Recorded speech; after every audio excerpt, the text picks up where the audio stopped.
अम्मा किसके घर जाएंगी? तीनों बेटे और बेटी के चेहरे पर एक ही सवाल था। वह सब के सब 1 घंटे से अस्पताल के बरामदे में टहल टहल कर इस सवाल का जवाब सोच रहे थे।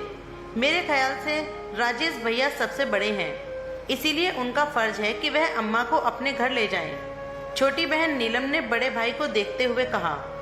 बड़े भाई ने एक नज़र अपनी पत्नी की ओर देखा और कहा, मुझे पता है यह मेरा फर्ज है, लेकिन मैं अम्मा को अपने घर ले जाऊं।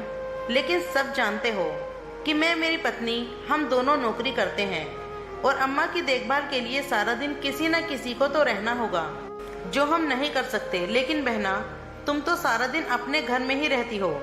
मेरे ख्याल से तुम अम्मा का हमसे ज़्यादा ध्यान रख पाओगी। तुम पैसों की चिंता मत करना, जितने पैसे लगेंगे मैं देने के लिए तैयार हूँ। भाई राजेश ने पैसों पर जोर देते हुए नीलम से कहा, भैया मेरी भी बड़ी ख्वाहिश है कि मैं अम्मा का खूब ख्याल रखूं, उनकी सेवा करूं, पर आप तो मेरे ससुराल वालों को जानते हो ना, मुझसे यह सब बर्दाश्त नहीं होगा कि कोई मेरे भाइयों को बुरा भला कहे। मेरे ख्याल से मनोज भैया के घर में अम्मा ज़्यादा आराम से रह सकती हैं। छोटे भाई सुरेश ने भी बहन की हाँ में हाँ मिलाई। मनोज और उसकी पत्नी ने एक दूसरे की तरफ देखा। ऐसा लग रहा था कि वो आंखों ही आंखों में एक दूसरे से कह रहे हों।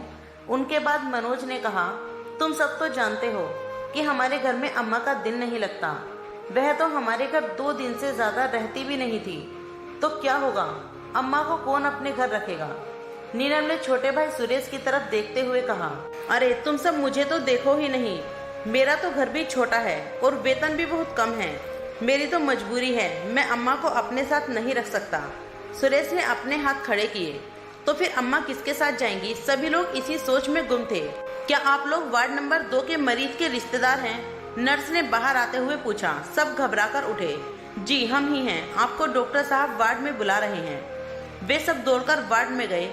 आई एम सॉरी, हम आपकी माताजी को नहीं बचा सके, डॉक्टर ने राजेश के कंधे पर हाथ रखते हुए कहा।